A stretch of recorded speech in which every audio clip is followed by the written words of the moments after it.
ఈనాటి ధ్యానము కొరకై మార్కు సువార్త 2వ అధ్యాయము 8 నుంచి కొన్ని వచనాలు ఎవరైనా ఒకరు చదివి సహాయం చేయండి. వారు తమలో తాము ఇలాగూ ఆలోచించుట, యేసు వెంటనే తన ఆత్మలో తెలుసుకొని, మీరు ఇలాంటి సంగతులు మీ హృదయములో ఎందుకు ఆలోచించుచున్నారు? ఈ పక్షవాయు గలవానితో నీ పాపములు క్షమించబడినవని చెప్పుట సులభమా? నీవు లేచి నీ పరిపెత్తుకొని నడుమని చెప్పుట సులభమా? అయితే పాపములు క్షమించుటకు భూమి మీద మనిషి కుమారునికి అధికారము కలదని మీరు తెలుసుకొనవలనని వారితో చెప్పి, పక్షవాయువు గలవాన్ని చూచి నీవు లేచి నీ పరిపెత్తుకొని ఇంటికి పొమ్మని నీతో చెప్పుచున్నానెను. తక్షణమే వాడు లేచి పరిపెత్తుకొని వారందరి ఎదుట నడిచిపోయిన గనుక వారందరూ విభ్రాంతి నుండి మనం ఇలాంటి కార్యములను ఎన్నడనూ చూడలేదని చెప్పుకొనుచు దేవుణ్ణి మహిమపరచిరి. చదవబడినటువంటి వాక్యము ద్వారా దేవుడు మనతో మాట్లాడును గాక. ఆమేన్. కనుక వచ్చినటువంటి ప్రతి ఒక్కరికి కూడా నా హృదయపూర్వక వందనాలండి. Praise lord. దేవునికి మహిమ కలుగును గాక. ఆమేన్. కనుక మనము వాక్యాన్ని జ్ఞాపకం చేసుకున్నట్లయితే ఈ రాత్రికాల సమయంలో మన ముందు దేవుడు ఒక వ్యక్తిని పెడుతూ ఉన్నాడు. దేవుడు ఎవరిని పెడుతున్నాడండి? ఒక వ్యక్తి. ఆ వ్యక్తి కొన్ని దినాల నుంచి బైబిల్ జ్ఞానం అనుసారముగా మనం ఆలోచన చేసినట్లయితే కొన్ని సంవత్సరాలుగా పక్షవ్యాధితో ఏం చేస్తూ ఉన్నాడు? బాధపడుతూ ఉన్నాడు. అయితే ఆ గ్రామస్తులు దేవుణ్ణి ఆరాధించేవారు, మోషేని ఎరిగినటువంటి వారు, మోషే ఇచ్చినటువంటి ఆ యొక్క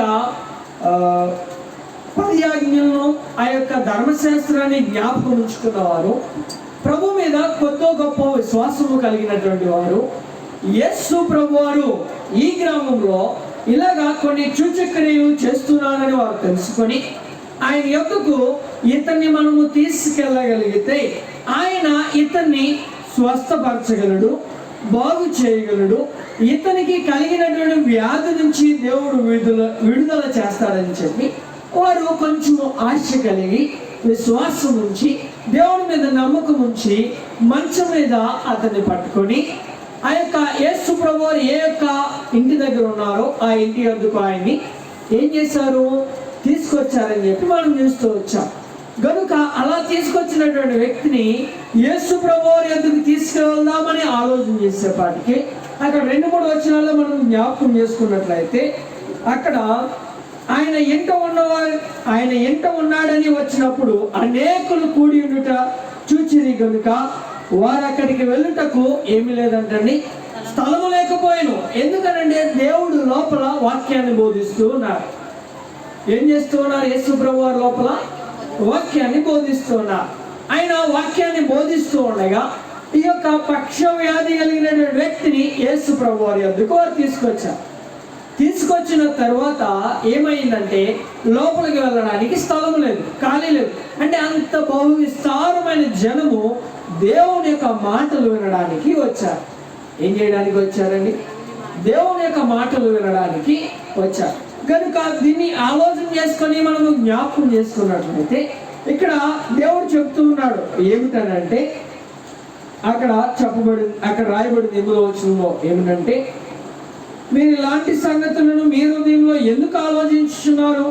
పక్షవాయువు గలవానితో నీ పాపములు క్షమించబడినవని చెప్పుట సులభమా? ఏం చెప్పుట సులభం అంటండి? నీ పాపములు క్షమించబడినవి అని చెప్పుట సులభమా? నిజముగా మనం ఒక వ్యక్తి దగ్గరికి వెళ్ళి, ఇదిగో నువ్వు ఈరోజు ఈ పాపం చేసావు కదా, అది నేను క్షమిస్తున్నాను, నువ్వు దాని నుంచి విడుదల పొందుకున్నావు అని మనం చెప్పినప్పుడు అతని పాపం కడగబడుతుందా అండి? కడగబడదు. అలాగే దేవుడు కూడా ఏమంటున్నాడంటే దీనికి ఒక కారణం ఉంది. ఆ కారణం ఏమిటి అని మనం చూసినట్లయితే, అయితే పాపమును క్షమించబడుటకు భూమి మీద మనిషి కుమారునికి ఏం కలదండి? అంటే దేవుని యొక్క కుమారునికి తండ్రి ఏం చేశాడంటే కుమారునికి అధికారం ఇచ్చాడు. ఏమిచ్చాడండి? అధికారం ఇచ్చాడు. ఆ అధికారం ఏమిటంటే పాపములో క్షమించబడుట. ఎవరైనా తన యొద్దకు వచ్చి విశ్వాసం చేయగలుగుతారో వారి పాపములు ఏం చేయబడితే క్షమించబడతాయి. గనుక మనము పోయిన వారము కూడా ఈ మాటలు కొని చూసుకోవచ్చు. గనుక ఎవరైనా పోయిన వారం మనం ఏం మాట్లాడుకున్నామో కొన్ని మాటలు చెప్పండి.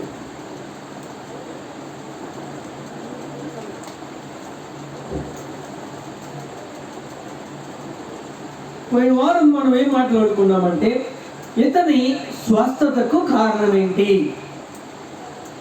అవునండి, ఇతని స్వస్థతకు కారణం ఏమిటంటే మొట్టమొదటిది తనను తీసుకొచ్చినటువంటి ఆ యొక్క నలుగురి విశ్వాసం.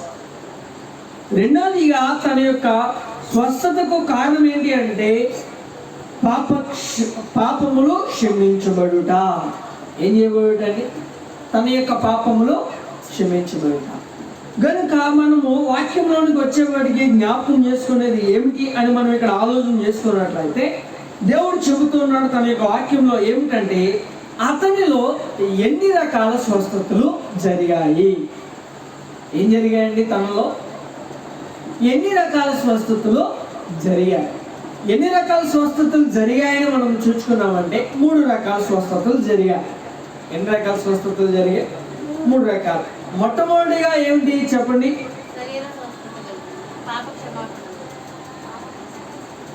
వెరీ గుడ్, ఆవిడ బాగా చెప్పారు. ఏంటండి? ఆత్మ స్వస్థత. మొట్టమొదటిగా ఏమి స్వస్థత అంటే పాపములు క్షమించబడటం. తన పాపములు యేసు ప్రభువారు ఇష్టపూర్వకముగా, ఎలా అంటండి? ఇష్టపూర్వకముగా. మనలో చాలా మంది ఎలా ఉంటారంటే, అన్నా నాకు తెలియజేసి క్షమించండి, క్షమించాలే అంటారు. అంటే ఏమి లేదు మనలో ఏమి లేదు. తనను క్షమించడానికి, తనని ఊరికనే విడిచిపెట్టడానికి ఏమి లేదు. కానీ ఇక్కడ యేసు ప్రభువారు ఏమంటున్నారండి? నేను ఇష్టపూర్వకముగా ఈ యొక్క పాపి యొక్క క్షమాపణలు ఏం చేయబడ్డానే క్షమించబడినవని వాక్యం చెబుతుంది. గనుక దీన్ని మనము ఆలోచన చేసుకున్నట్లయితే, గనుక రెండో మాట మనం ఈ రాత్రికాల సమయంలో ధ్యానం చేసుకుందాం.